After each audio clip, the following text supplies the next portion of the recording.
Hello and welcome back to another episode of Royal Secrets. Now this is a particularly lovely episode because it's when Steve and Barry first met the very lovely Lady Diana Spencer, and it used to be his job to actually go and pick her up from her flat that she shared with other young women and bring her back to Prince Charles.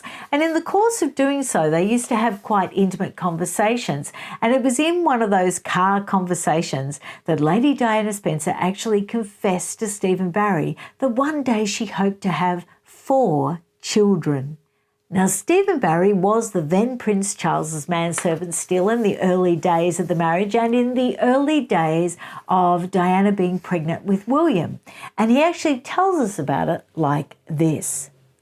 Having been working for the prince throughout the early days of the princess's pregnancy with William, I had a feeling that she would put off having another baby for a while. She most certainly did not enjoy being pregnant. Well, I don't blame her, do you? I mean, being pregnant's not that much fun. It's the end result that's the fun part. Now, he says a really interesting thing that when he was nursery footman for Prince Andrew and Prince Edward, that the Queen would never deem of arriving in the nursery without first arranging it with Nanny. You know, she wouldn't just turn up. They would always know to expect her. And so the nursery would always be looking just immaculate and perfect, and the children would be beautifully clean and in fresh outfits after a bath, and everything was just as it should be, exactly as Nanny would want it. The Queen never arrived at the nursery unannounced when her children were small. I remember when I was nursery footman, there was a great deal of fuss and bother to make sure everything was in order and that the children were clean and the nursery immaculate. But then, he says, Princess Diana, being a modern mum, pops in and out of the Highgrove and Kensington Palace nurseries all the time. Her bedroom is within listening distance of both. Well, that's fantastic, isn't it? Because you would want that. I mean, any modern mother would have their bedroom within listening distance of the nursery, and you would want her to pop in whenever she wanted to. So that's a really good thing. Charles himself also had broken the royal habit by often bathing the children himself. Charles rarely saw his own father when he was a small boy. In fact, Prince Philip was more likely to write to the children than to visit the nursery. Well, I guess Prince Philip was away a lot too, wasn't he? He was always travelling. He was always off doing something. So I suppose the letters would arrive for the children. Charles, of course, adored his nanny, Mabel Anderson, and he very much wanted her to look after his children. But Princess Diana was having none of it. She was determined to have a modern, unstarched nanny, someone young and trained in up-to-date methods. And evidently there was a lot of tears from Mabel Anderson. She was actually working for Princess Anne at the time, helping with Zara. And yes, she was sort of informed that she wasn't going to be the nanny for Charles and Diana's children, which of course the first one was William. And she got really upset because she just assumed that she would be the nanny for Charles's children because Charles and Mabel were very, very close. British nannies are used to total authority in their nursery, and this Princess Diana will not have. She wants to be involved in every aspect of the children's upbringing, which is fantastic. Good on you, Diana. Isn't it funny sort of hearing someone talking about Diana when she's still alive? Because he's talking about her in the present tense, and it's so moving to me. You know, it makes her come alive. Very similar to Housekeeper's Diary, isn't it? And I think it's what makes it more immediate and the stories sort of mean more. Now, he was saying about calling the children by their first name. Now, the nursery staff called Charles, Anne, Andrew and Edward by their Christian names. But as soon as their 18th birthday came along, the Lord Chamberlain sent around a note to all the staff saying that from now on, by the Queen's request, that her child will be addressed as his or her Royal Highness. Now, it goes on to say about Mr. George Pinker, who was actually the royal gynecologist. And Princess Diana just adored him, thought he was fantastic, went to his consulting rooms in Harley Street, and she was a fan. She was a fan. And Stephen Barry actually describes him as trim and twinkly. Isn't that gorgeous? Trim and twinkly at Balmoral. Now, he was the one that insisted that all the royal babies will actually be born or delivered in a hospital.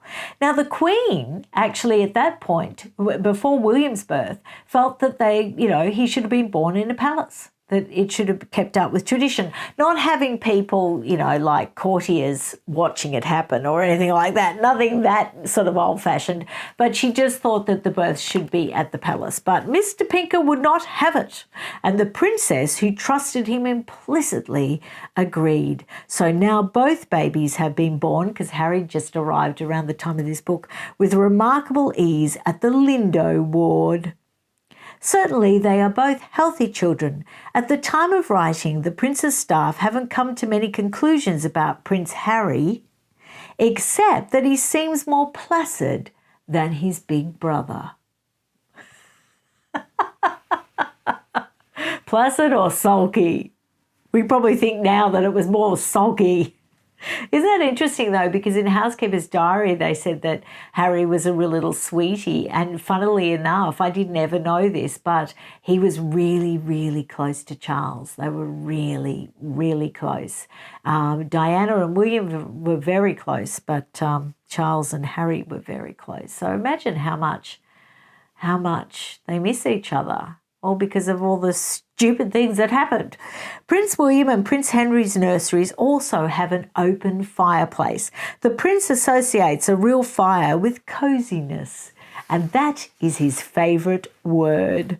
Isn't that lovely? I think there's nothing like an open fire too. It's just so cosy. We had an open fire in the lounge room of my childhood home, and it just made you feel great. You could have had a really sort of hard day at school and, everything was a bit miserable, but if you could sit in front of the fire and toast a marshmallow, then you all was right with the world.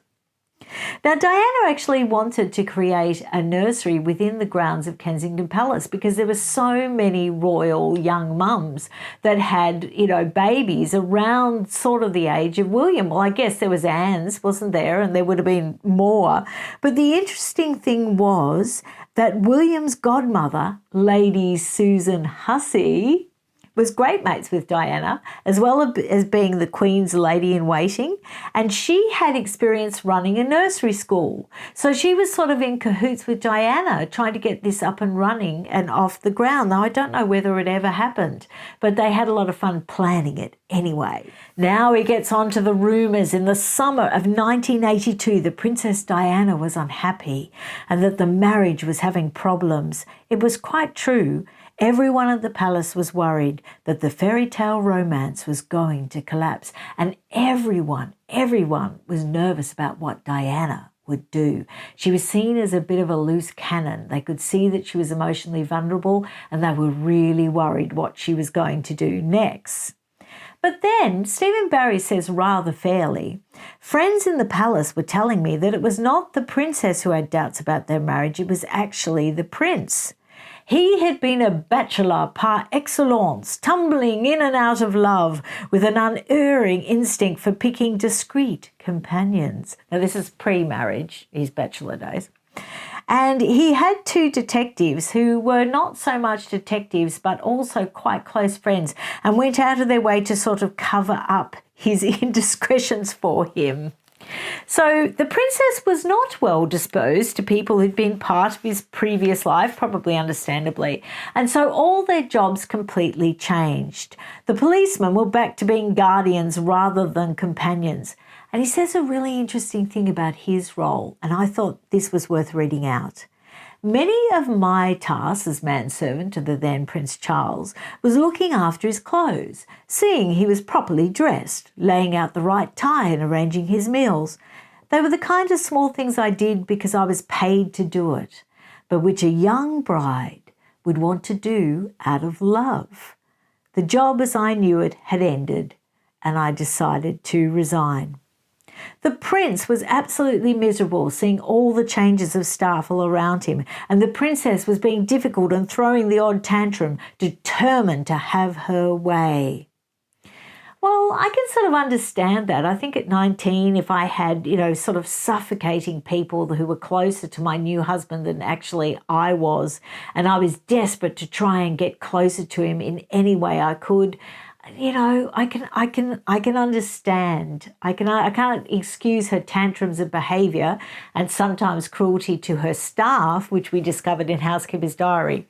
But I can understand her vulnerability and I can understand her reactions. She is superb with the public. He goes on quickly to compliment her because he really does have a soft spot for her. And she's learned every royal knack and always looks wonderful. She is changing and growing all the time. During the royal tours last year to Australia and Canada, which were considered a triumph by all, her genuine warmth and liking for people were evident. Now, this is a really juicy little tidbit of information. Get this. When Diana arrived at the palace, she had hardly any jewellery when she arrived. She owned a signet ring with the letter D on it, and that was about it. Now, when the engagement ring for the then Lady Diana Spencer, a tray was ordered to be brought around so she could choose the engagement ring that she wanted. And the prince was absolutely furious and he blamed the jeweller, which was Collingwood's, for actually leaking the fact that a tray of engagement rings had been sent around to Windsor. But this is what Stephen Barry says about that particular leak.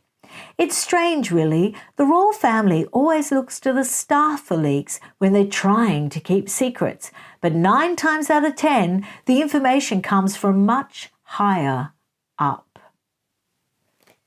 He's implying it was Diana. Leaked it to the press about the tray of engagement rings. She was probably trying to lock it in. They also used to get mad. Charles and Diana used to get mad at numerous people. They got mad at the Emmanuels who designed Diana's wedding dress. They were quite cruel about them, really. They didn't like anyone profiting off them. But, I mean, if you're going to design the royal wedding dress, you want to make hay while the sun shines, don't you? I mean, I think they should really be a bit more understanding. Also, Lord Lichfield, who was their photographer for their wedding, he took that wonderful spontaneous shot where they all were sort of falling over and laughing and giggling. Trouble was, he didn't offer it to the Queen or to them first. He actually sold it to the press. And they reckon he made a mint out of that photograph. An absolute mint. But he says the royals don't get upset if relatives make money out of them, but they aren't so keen on anyone else doing it, though.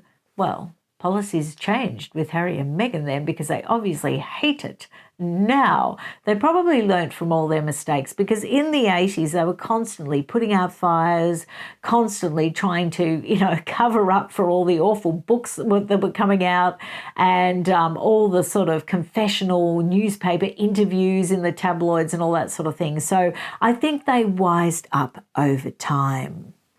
Now, the Emmanuels actually sent Diana this beautiful photograph album in white leather with the dress tooled in gold on the cover.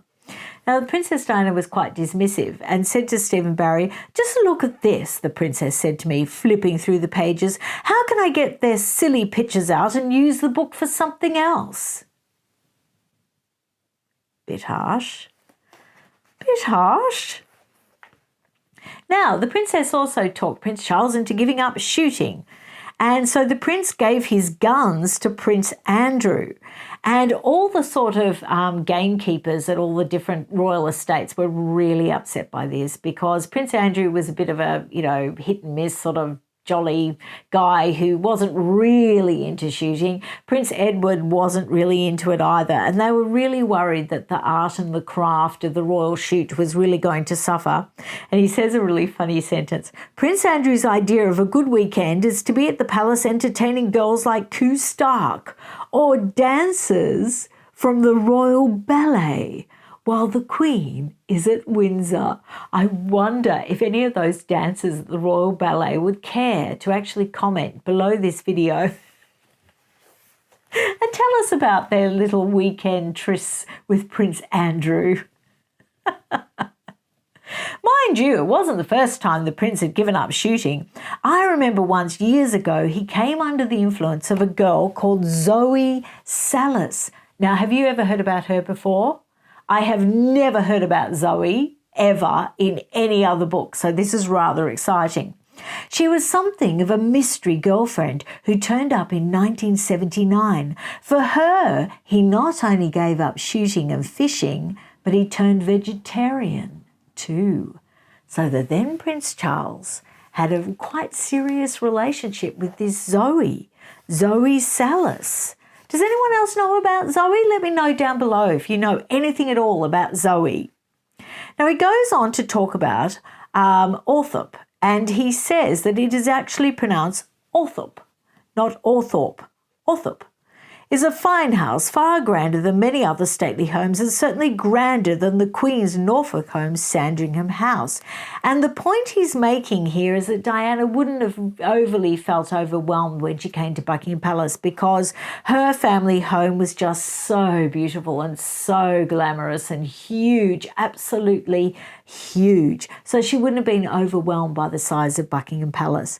He goes on to talk about Rain Spencer. And he says, I must say I rather liked her. She called everyone darling, even the butler. She adores being a countess and relishes her grand surroundings. And why not?